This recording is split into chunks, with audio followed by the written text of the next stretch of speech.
Hi everyone. Welcome to the Tales from the Game Store panel. I'm Ian. This is Matt. And I'm Cody. Cody. So we were approached with this idea about 5 months ago. And we all agreed, and then I think we all forgot about it. So structure isn't really king here, so we'll do our best. Brief introduction then. I work at a video game store in San Diego. I'm the general manager of Luna Video Games. We deal mostly in retro games. We do sell some new stuff, mostly used. We've been around since 2003, so I think we've been around for 15 years. I've been there for 13 of the 15 years, and sometimes I wonder why. It's a fantastic job. You meet a lot of interesting people. You see lots of cool stuff. But as I've talked about on the podcast that I do, the Completely Unnecessary podcast, I've told a lot of horror stories as well. So we thought maybe this would be something that would be interesting to everyone else. And that's my background. I'll move it along to one of these other two fine folks. Cool. Hey, my name is Cody. I co-own Pink Gorilla Games in Seattle, Washington. We've been around coming up on 15 years, and I've been there like 8 of them. I didn't always own it, obviously. That doesn't add up. But I took it over about 3 years ago, and it's a whole lot of fun. Our specialty is kind of like import games. You don't see them everywhere, but we have a section for like every single type of game, also the Japanese ones as well. And we also have a booth here. It's just got T-shirts and stuff though, so nothing crazy. I'm Matt. I am the owner of Another Castle Video Games and the co-owner of Another Castle Arcade Edition. We have 4 locations up in Washington. Focus on retro was the reason we got into it, but we do everything: new, old, used, anything, vinyl, whatever you'll buy. We've been around since 2009. I worked for virtually every game store under the sun from the ages of 15 till 25. Software, etc., Game Crazy, Funcoland, the gamut. But then I decided that after Game Crazy kind of went under, I was done, and I should just do it myself. And arcades and pinball were something no one else really did anymore because arcades were dying. And it all came together, and now we exist. Yay for existence.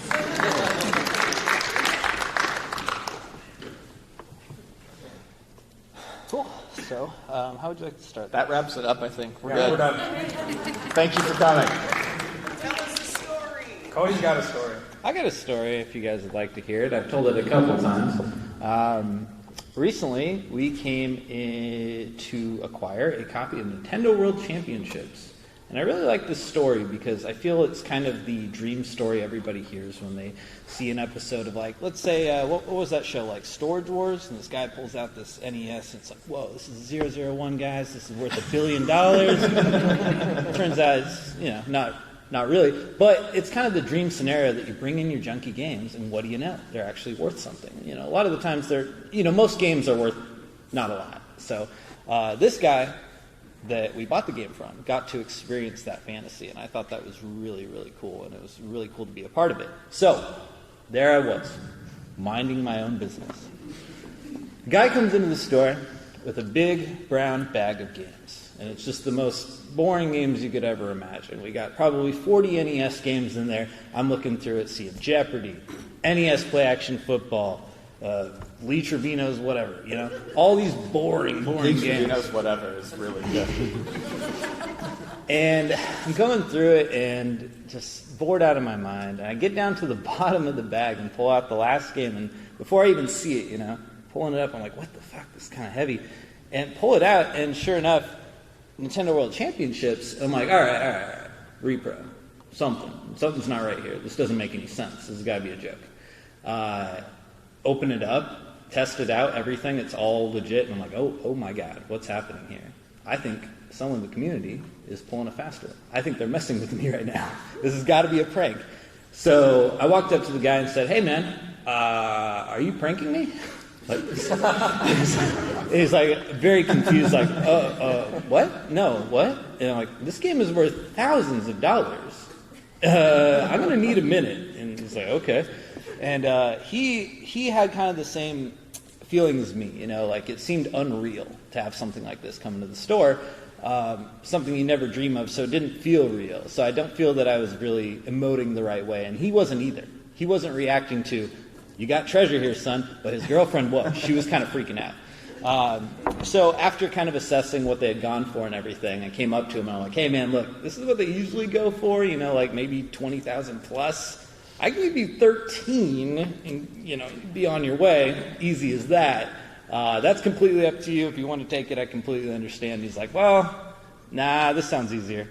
So in and out of the store just like that. And about 24 hours later, we found a buyer. A guy happened to be in town.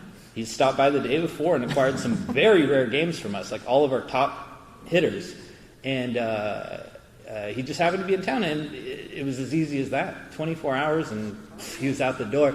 Capper to the story, though, the guy goes, hey, you know, I'll buy one if you want, but I'd really like a free T-shirt if I can get one. I was like, oh, absolutely, man. No, of course. I was going to offer, also, here's one of our new Pink Gorilla plushies I just made. And he goes, well, that's okay. Thanks. It's funny because anyone who's listened to the podcast probably knows that I actually have a similar story, although it happened at Luna probably 12 years ago. And unfortunately, it doesn't have quite the same happy ending, mostly because the Nintendo World Championships card ended up going to Pat Contry, which is sad. But so, you know, it's weird to think that these sorts of things still happen. When I heard your story initially, I mean, it's in many, many ways exactly how it happened with us. So I was sitting there one day, and someone comes in, and this is at our first location, which is very small. It looked like a little house. And they walk in, and they're in a hurry from the moment they walk in. So they come in and they put a big bag of games on the table. And the guy, you know, he's like, I'm looking for some trade credit. And I said, okay. And so I open the top of the bag up, and I see like 2 stacks of NES games, and I see a Ice Hockey and a Tecmo Super Bowl, which are always popular ones. And I lift another one up, and I see another sports game. I put it down. I lift the other one up. And he says directly to me, he goes, "They're just sports games." And I say, "Okay." And so I go to look through, and he's like, "I'm on my way up to LA. I need a power adapter." So I don't know what he was in a hurry to do up in LA with an NES power adapter, but it seemed like it was a pretty severe situation. He needed to get moving. So he goes, "I just need a power adapter." And I said, "Okay, that's fine." I mean, just eyeballing the bag, there was probably 10 games in there. I'm sure I could I'm like, yeah, that's fine. That works. So I grabbed the bag, I put it down with the other stuff to stock in, and I grabbed the power adapter, and I give it to him. And it's not until probably about an hour later I actually go to start inventorying the stuff that's on the ground, and I do the same thing. I pull these games out, and I'm looking, and I'm just going down, and I go, repro, cool. And then I'm like, well, maybe. And I pulled it out, and no, it's not. Like, it was one of those things where, like, I put it back in the bag, put the bag down, waited about 5 minutes, grabbed the bag, brought the bag back up, pulled out, like, okay, it's still there. It's the real deal. So I open it up, check it out. It all tests out, checks out, this was back in the era of like Samsung flip phones. We're not talking iPhones yet. And I just take this grainy ass picture of the dip switches on the front of it, and I send it to Pat. And Pat's like, "What's this?" I think he thought it was a refrigerator or something like that. He's like, "Why are you taking a picture of the refrigerator?" And I was like, it's not. He's like, "What is it?" I'm like, "You should probably come down here and find out." And he's like, "Well, I'm busy." And I said, "Okay, but you should come down here and see what this is." And he saw it, and he flipped his shit. So it ended up going to him. That was a private sale, so I can't talk about the price or anything like that. But yeah, it was a reasonable price for the time. And yeah, I've never seen anything quite like that come into the store before. We've had some really rare stuff come in. I think the thing that I was happiest to see was we got a Vectrex 3D imager, the headset in once. But yeah, I don't know. I mean, every time I hear one of these stories, I think to myself, that has to be the last time that's going to happen. And it never is. It never is. I mean, most people aren't quite as wrapped up in this stuff as, say, we are, so they're out there. Well, I didn't even think of this story until just now, but I have my near miss for a competition card. There's a guy named Doug, I can't remember his last name, but he was a Nintendo counselor from day one. He existed nonstop. He was there. He had the most amazing stories. I talked to him for no less than like 6 hours on 2 different occasions. And he brought in a sealed stack up. He brought in a whole Nintendo Power Collection. He brought in Earthbound. Nothing that you're going to, the stack up was actually pretty amazing. And it now resides in my collection. But he then went into talking, BSing, doing this, that, and the other, and he's like, oh, yeah, and before I found you, and you're so great, and you're so amazing, and I love you, I went to this place called Amazing Heroes, and I took my competition card, and he offered me $500, and I took it. And it was the most depressing thing in the world, because the whole reason I ever got into doing this was that I was a NES collector with me and my buddy Tony. We've been friends since middle school. He's the boyfriend of Kinsey Burke, and NES has been our thing. This is literally, it's not the holy grail of game collecting, it is my holy grail of everything. And I had an opportunity to get it for $500 only like 3 years ago, but Bruce found me 1 week too late. And so I will never have one. And it'll be the biggest regret of my life to not have somehow made Bruce know me 1 week earlier. I think that means I don't know if it happens with you all, but whenever someone comes into the store and says they're looking for something, and we say we never see it, or we're never going to get it, it always comes into the store like 2 or 3 days later. Very weird. Like, it always comes into the store 2 or 3 days later. Well, I mean, one of my... What was I going to say? Nope. Shit, lost it. Oh, right. Yeah. So customer interactions like that are always funny to me. People will come in, ask for something completely off the wall or not so common, and it'll show up. So I actually have people who will now come back into the store after they look for something, like 2 days later, and they'll hopefully find it. One of my favorite stories relating to that, though, is actually, this woman came into the store the one day, and she was looking for Burning Rangers on the Saturn. And she was there on a date, and it didn't seem like the date was going particularly well. But she was in there, and she was looking around, and I'm like, oh, she's cute. I mean, she's got good taste in games. So I tell her, literally, I say, hey, unfortunately, I've been here for 3 years, and I've never seen Burning Rangers. Hell, I don't see anything for the Saturn, ever. And I was like, but someone was looking for, Dracula X Rondo Blood on the PC Engine, like 2 months prior, and same thing, came in the next day, and then it sat there forever because the person never came back to look. So, I made the joke to her. I said, hey, it'll probably be here tomorrow.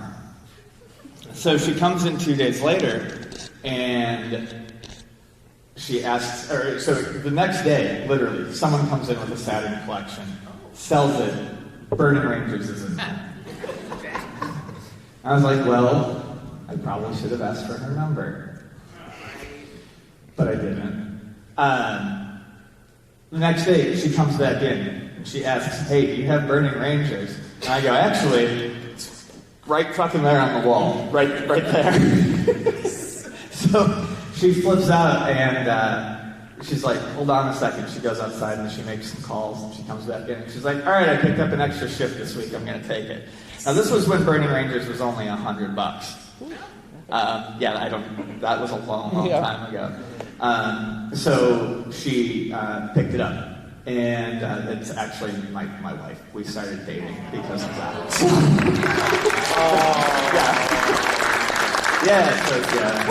12 years later, I'm married to her.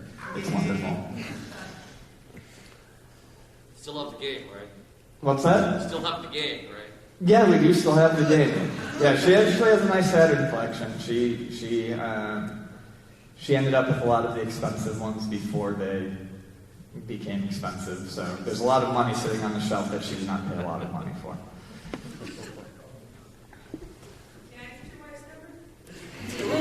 She's down there. I mean, right now, she's pretty easy to talk to.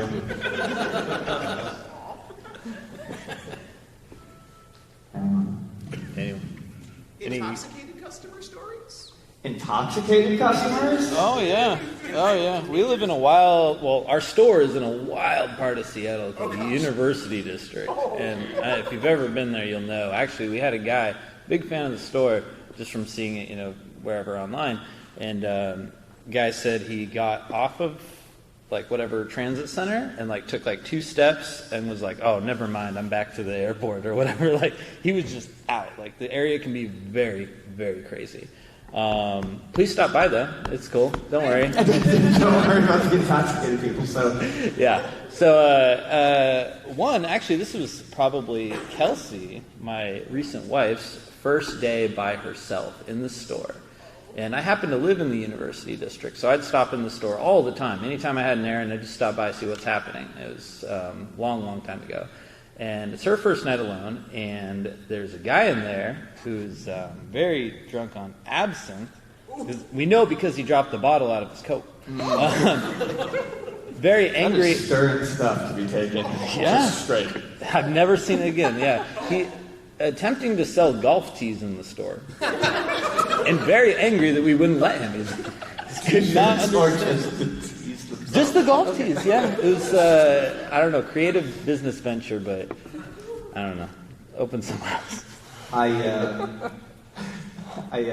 So there was this customer. I called him DuPont because he always wore a DuPont racing jacket. And DuPont used to come in, and DuPont would be in a lot of drugs. Crack is my guess, but it could have been meth. I don't know. I don't know the fine details between the two, but it was a very cracky, methy sort of person.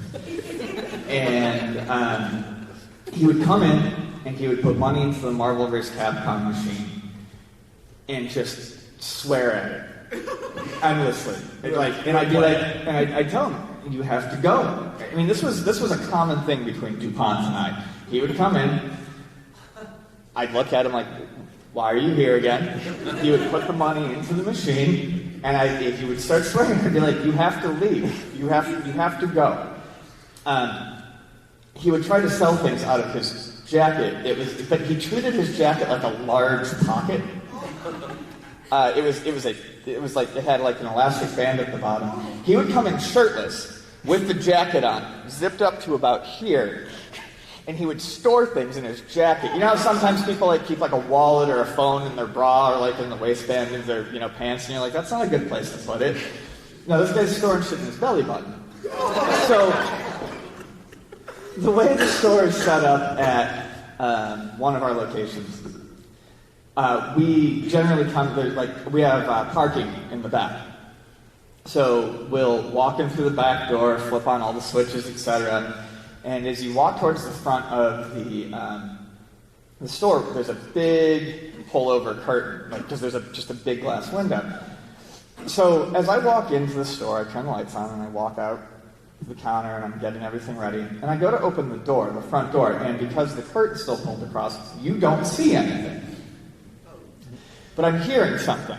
I think it's just people outside waiting to come into the store. Just on a weekend, we do sometimes get a line. So I go to open the front door, and I slide the curtain across, and DuPont is shirtless up against the door with the cops arresting him behind him. And there's just bags of pills all over the floor. DuPont did not, I don't want to judge, but DuPont did not look like the type of guy who had a lot of money, so I don't know where all this was coming from. And he's losing his shit. And I pull it back, I'm like, holy fuck. And he's looking at me. And I can't open, I knock on the door, I look at the cops, I'm like, could you move him? I have to open the store, why are you arresting him in my doorway? There's no better place to do this? So I open it, and as I open the door, I kid you not, he looks at me pleadingly and goes, "Come on, man, just tell him I'm just here to play Marvel vs. Capcom." And there are people like pulling up, getting ready to shop, and I'm like, "Can we please move this along? Like, just go, move it." So, that's something I'll never forget. I saw DuPont like 2 years later. He looked like he had cleaned up. He wasn't wearing a DuPont jacket anymore, so that's good. I'm glad. I'm happy for him. I don't know if he did his time. The lesson is not to get involved with DuPont. Yeah, don't. Never. No. I didn't know we were going intoxicated or drugs, but one time we had this regular customer. I think his name is Tim. He'd come in all the time. He's a little sketchy, he's a little twitchy, but he's totally cool, fine, whatever, just going about his time.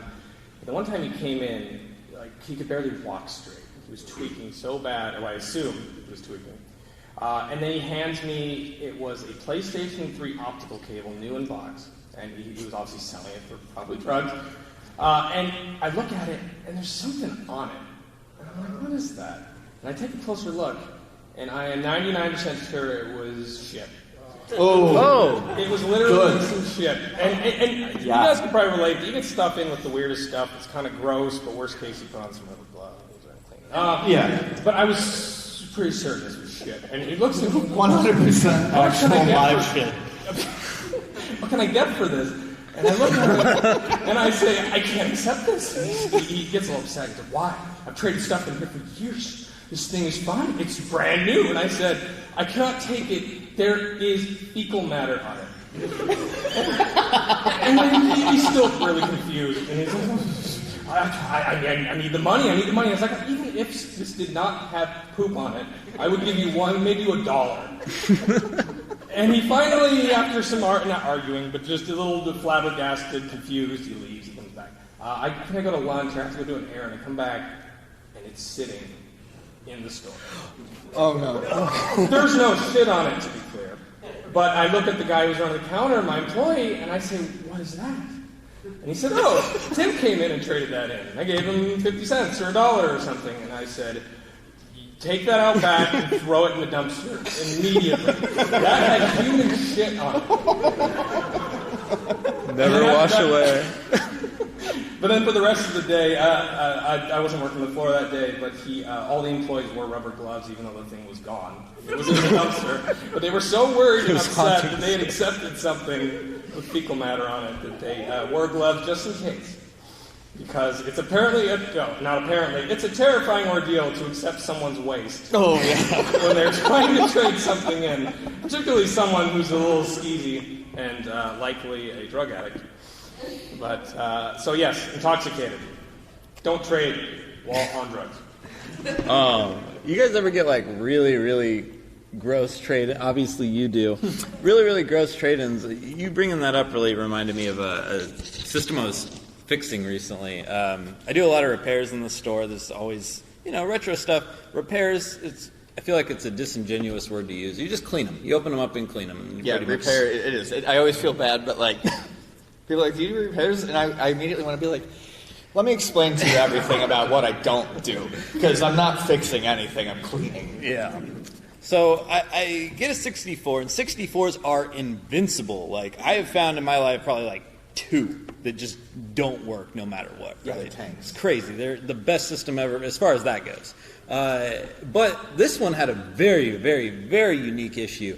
I popped it in, and everything looked really saturated. There's a game called Twisted Edge. It's a snowboarding game, and I'd never played it before in my life. So for whatever reason, I decided to pop that in as the tester game to see if the system worked.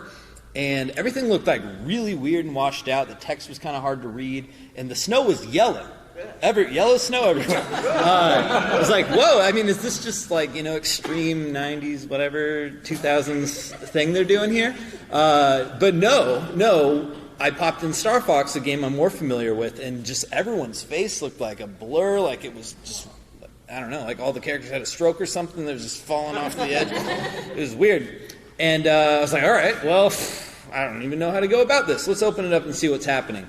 And open it up, and there is not exaggerating, I would say at least 100 dead cockroaches inside everywhere. Yeah.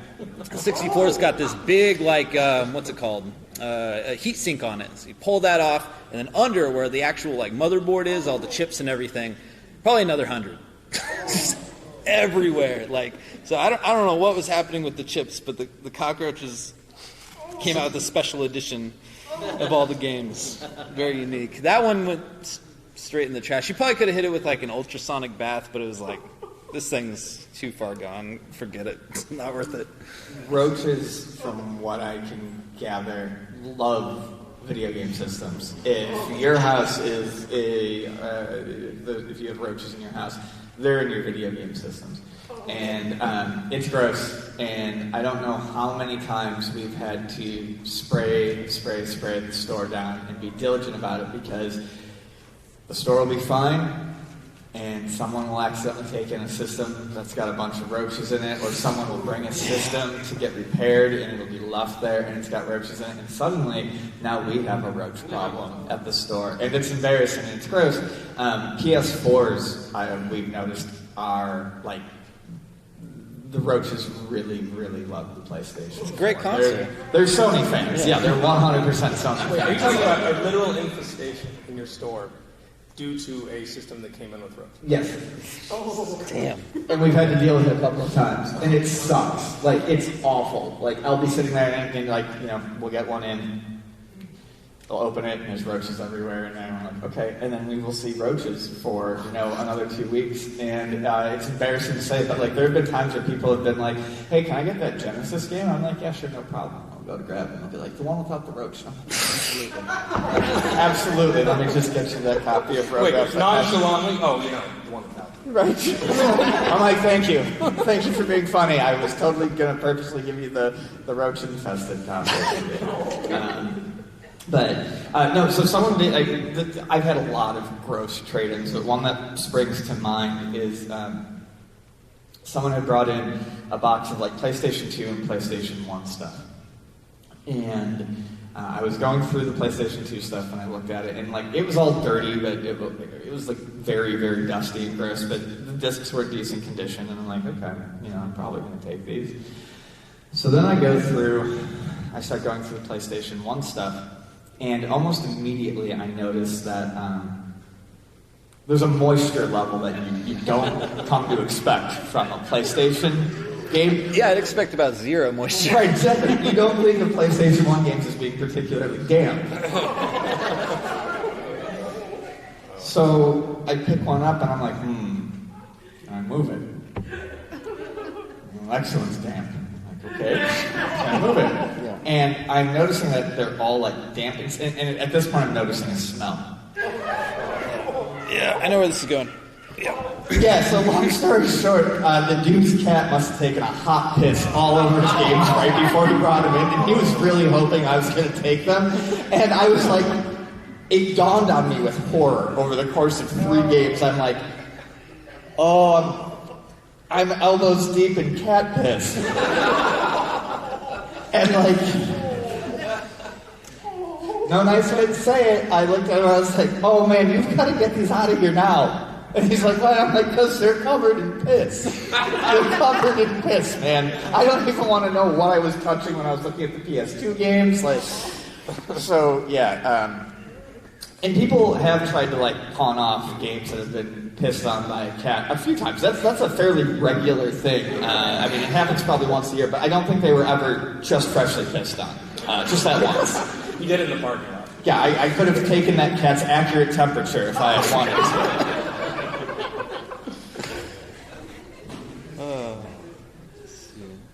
We got about 10 minutes or so left. Does anyone have any question types of stories they'd like to hear? What's up? What are your guys' favorite customers?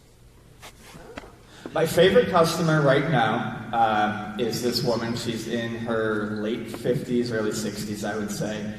And she comes in, and I don't want to sound, what's sort of looking for? She's always coming in looking for games for someone. I don't know who the someone is. I don't know how old they are. I don't know if they're older or younger. But when she used to come in, it was obviously something that she did not enjoy doing. I don't know if he's bedridden or I don't know the situation at all. But she always comes in and she's always trading in like whatever last portable system she had just purchased and getting a new one, trading those games in and getting new games. And it's just it's a constant circle. And she used to hate coming in and doing it, like she knew nothing about it. But over the past like 2 years or so, myself and my coworker Lane have started to kind of, really pick up on what games this person wants, what games this person plays, and their tastes and all that. And when she comes in, it used to obviously be like a really big stress point for her, but now she enjoys it. She comes in, she hangs out for like half an hour, 45 minutes, she'll talk with us. She's really sweet, she's really friendly. And I still don't know the situation, but like, she comes to us because we're the only people who deal with it, and because we actually pay attention to it. She's not like constantly exchanging the games back to get new ones, because whoever this person is she's buying them for, they like what we're picking. So I don't know how to exactly describe it, but she's a really like nice person, really fun person to talk to, and I like the whole, it's just kind of neat that we've pegged this one person's taste that we've never met before in our life. And it's cool to see that what was once a very difficult thing for her to do is now something she seems to enjoy doing. Coming and running this errand and getting these games for this person. So I like customers like that, ones that have been around for a long time that you get to know kind of organically through their purchases and things like that. More generally for I don't think I have like a specific person or anything, but more generally it's the people who come in. And actually, when I first started, I hated this. I thought it was very irritating. But people would come in and be like, "Oh my God, this is my childhood." You would hear that like 10 times a day.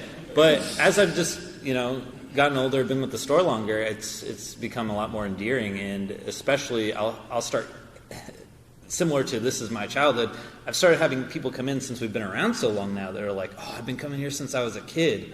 I'm like, "Whew, that's a good feeling, but also I feel old, but I can accept it." It's a really good feeling that people care and they keep coming even that much longer. And yeah. Nothing specific either, even though I have grown to like that as well for the most Me too, part. I hated it as well. Except on occasion, they will then take up a lot of time and buy nothing.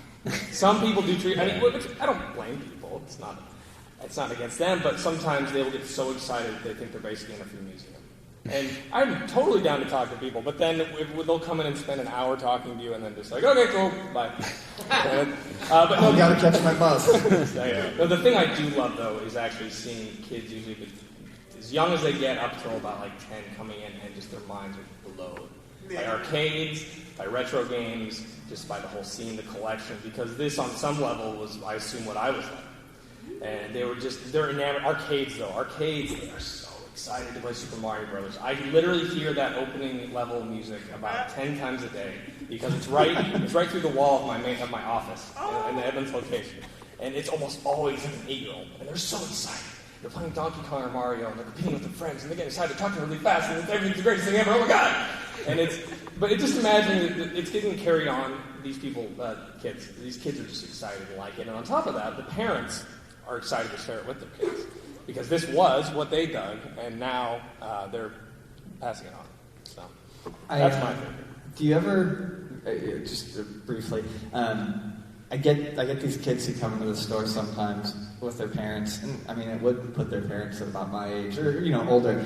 But what I love seeing is these kids who come in and through the internet and YouTube and all that, they've absorbed all this knowledge about stuff they did not live through, and they drag their parents along and explain everything and detail everything, and I'm not waiting for it to jump on them, but I'm just I'm listening, and they don't get anything wrong.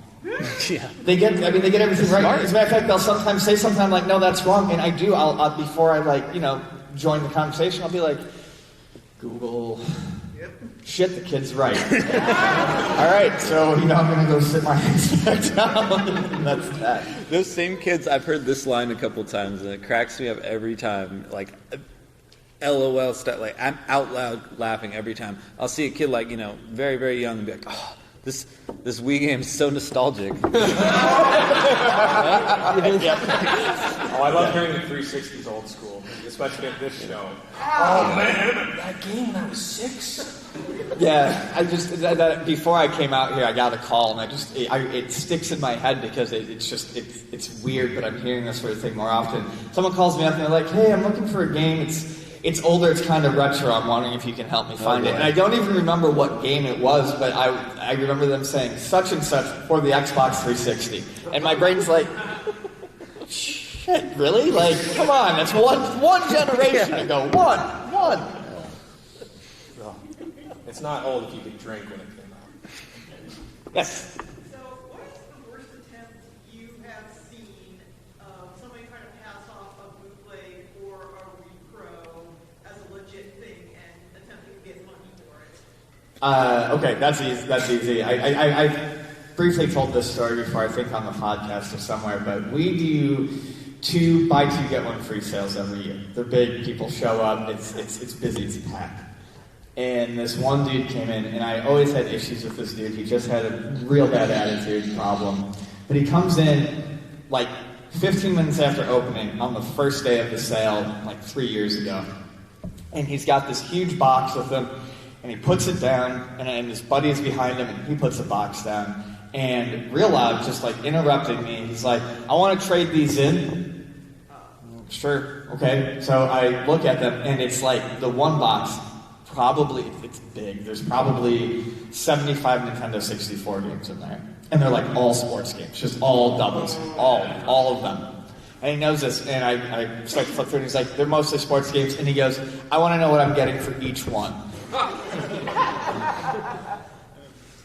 I'm getting angry, because like I said, I've already had issues with this guy.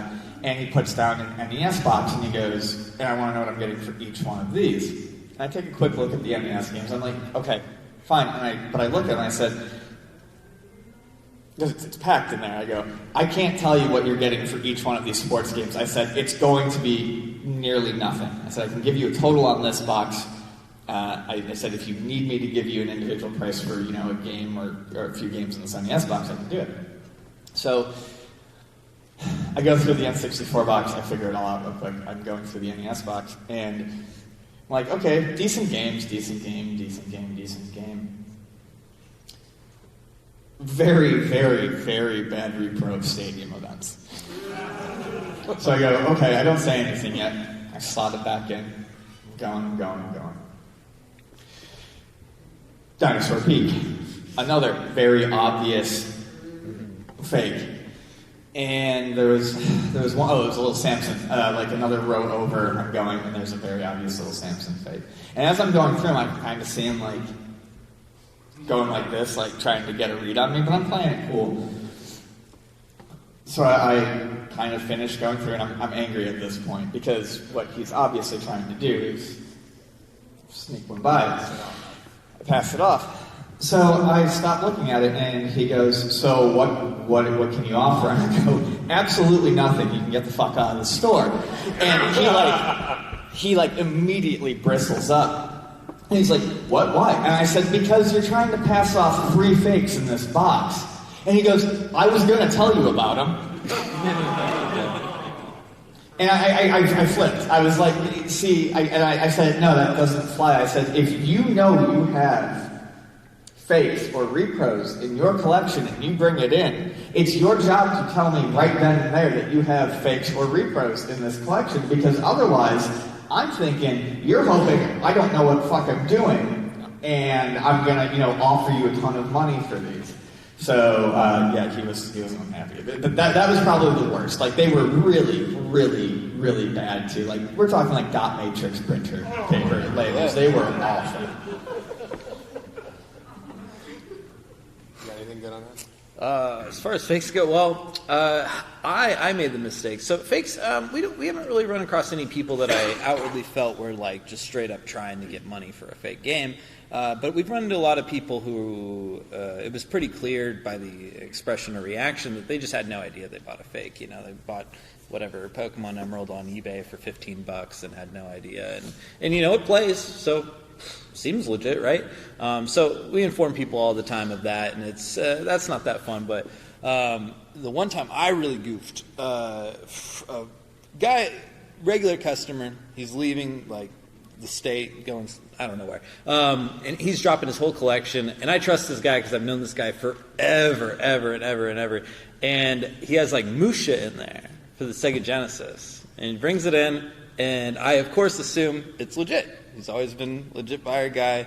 And I goofed. I didn't even test it. I'm like, I'll test these later. I'll just assess it really quick, give you a big check. And he's out the door. He's like, in another state now. I'm like, oh my God, he sold me a fake. Oh, that sucks. So embarrassing because yeah. Do you think he knew? Oh yeah, he knew. Oh, yeah. Oh, okay. Like, yeah. That sucks. I was really bummed. Yeah, that was the worst. I've had very few people attempt anything. It's usually, like he said, accidents. Oh, I got a great deal online. Well, there's a reason you got a great deal online. But then actually one time, because with all our defects in games, we put them in the backup. And I go through them because occasionally stuff may turn out to be savable, may be able to be rebuffed, whatever. And there's an amazing amount of actually NES cards that come in with very little label. I mean, it's worn out games, whatever. But I was going through the Linwood store, and there was an extremely heavy labelless game. Now, I instantly, being a collector, was like, all right, something's wrong here. It was a prototype of Dungeon Master, but my guys, again, and I of course, I showed it to them and said, hey, look at this in the future, because usually it's written, there's either a label, it's very clearly from Technos or something, or it's handwritten with like a marker, and it's all this coding and stuff. But literally, they took in and put it in the defect bin in the back, a prototype of Dungeon Magic, because they had no idea what it was, and didn't think about the weight or anything. So it's, but there's enough stuff that goes against us, like fake Mushas, that it balances out in the end. But still, we actually took in a Dungeon Magic prototype for nothing because they had in a big box of NES games with no label. So occasionally it goes both ways. It was a game that was already released. It wasn't. Didn't need to be dumped. There was nothing special about it. I looked it over. Cool. 5 minutes. What's up, man? How often do you get games that come in that are obviously abused like this Majora's Mask right here? Yeah, all the time. It's a shame, especially with a game like that. Especially Majora's Mask, because the plastic was apparently made of garbage. And it cracks like no other. You'll see no more game in the world taped together from top to bottom than Majora's Mask. Yeah, that's weird. It's yeah, true. That's so weird. 100%. I think the Super Nintendo had the same plastic. Oh, okay. Wow, interesting. Yeah, a lot of things like that will end up doing like our booth here this year. We have basically it's kind of like the Goodwill bins where you just fill up a bag and you get whatever you want for very, very low amount of money. And that's exactly what will end up happening with a lot of those. Unless it's a particularly good game like Majora's Mask, it's like, well, someone will still want this, just sell it for way less. But, if it's like, Madden with a just destroyed label, which is pretty common, it'll end up there. I, as a kid, for whatever reason, felt it necessary to rip the entire label off of my Pokemon Blue. I was bored. Found another use for fun in the game, I guess. I don't know. But, yeah, we get games all the time that are destroyed. It's sad to see, and it's almost always the games that you wish were in pristine condition. Think we got time for one more? Did you get debugging consoles in? And if you do, how do you sell them? We got for a while, it was like 4 or 5 years ago, we got a bunch of test PS2s in, like 6, 7 years ago, but we had like 10 plus, and at the time, they weren't going for anything. wow. So we sat on them for a while, and then we were like, okay, these aren't selling for anything, so we sold them. And now, of course, those test PS2s are worth quite a bit more. They're like, I think, like $250 or something like that. I got a funny one on that. We bought a test PS2. I actually found it at a pawn shop for like $50 or something. But then we had it for 3 years at like $200. Right. Nobody bought it. But the funniest thing in the world, there's this great, barely able to speak English customer, Jorge, and he loves fighting games. That's all he loves in this world is fighting games. And he bought it simply to play important fighting games. He could have cared less that it was a test PS2. So there's this guy out there who doesn't collect, he just plays, just wanted and he's the got a region test free. PS2 on his shelf just so he can play imports. It's great. He's such a cool guy. You're in California. You think it was maybe like a studio nearby that had all these? Yeah, I do, and I think exactly, because Sony does have studios down there, so I do think that they all came in that way. And I mean, like I said, we put like one out. We tried to get like a price on it, and it sat there. So we ended up selling them for the same price we sold our normal PS2s for, because we needed PS2s. It was going into Christmas, and PS2s are always popular. So we had them, and we're like, I mean, as we're doing it, we're like, we're gonna regret the shit out of this in like 5 years. Yeah. But at the time, we were sitting on money that we could have been making. So we were like, okay, fine, we'll just sell these. So yeah, there's at least 15 like test PS2s out there in San Diego that came from our store for, at that point in time, I think we were selling them for like $50. We have a similar situation. I assume you might be similar as well. Being so close to Microsoft, we will not uncommonly run across prototype 360 systems and especially controllers just all the time. And so much so that I remember actually a friend of mine bringing a prototype to this very show like a couple years ago. I think it sold at the auction for like the same price as a normal working 360. Like they're just so all over the place. That's funny. It's crazy. Do you get a lot of faceplates? We get a ton of those faceplates that show up. Yeah. Like the old like original model. Well, no, the original 360s that are actually just 360s, but they have the prototype or the Microsoft exclusive faceplates. It's the Northwest. We get Nintendo and Microsoft all day long. Nobody's business. It's weird. My friend Tony, I will forever be envious that he actually found for $4 a Star Fox weekend cart in Redmond. There you go. I hate him. $4? Yes. Oh, and a pair of the championship controllers for about $5 a piece. For reference, we just sold that game like a couple weeks ago for $1,000. Yeah. So, yeah. Crazy. Anyone else?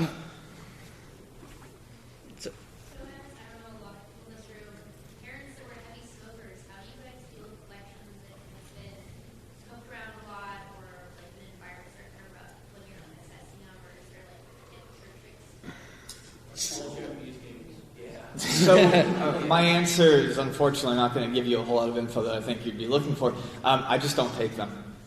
If a collection comes in and it smells heavily of smoke, I pass on it, because it's going to be very, very hard for me to move.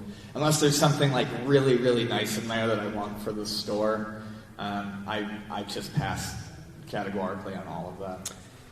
And with like the sun faded and smoke faded consoles or whatever, it's one big solution a lot of people talk about is retrobray, which is great. It does a great job. It looks beautiful, but it doesn't really last forever. So I would honestly kind of feel uncomfortable like applying that, going through all that effort, and then a year down the line, the guy who bought it from me just gets this yellow destroyed console, because it does just wear off. So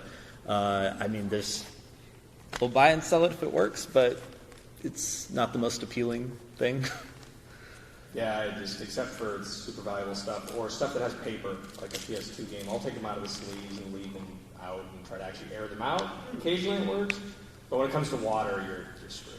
Yeah, or cat piss. Mega Man Legends 2 manual came in a couple weeks ago with the game, and it was, it looks like it's fine, but it had gotten so much water that it's literally just a stiff. Yeah, right. That was painful.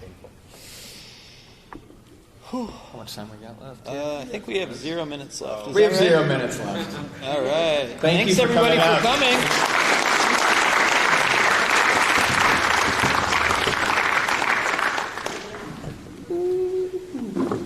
That was fun. Fun music. Yeah. That was fun.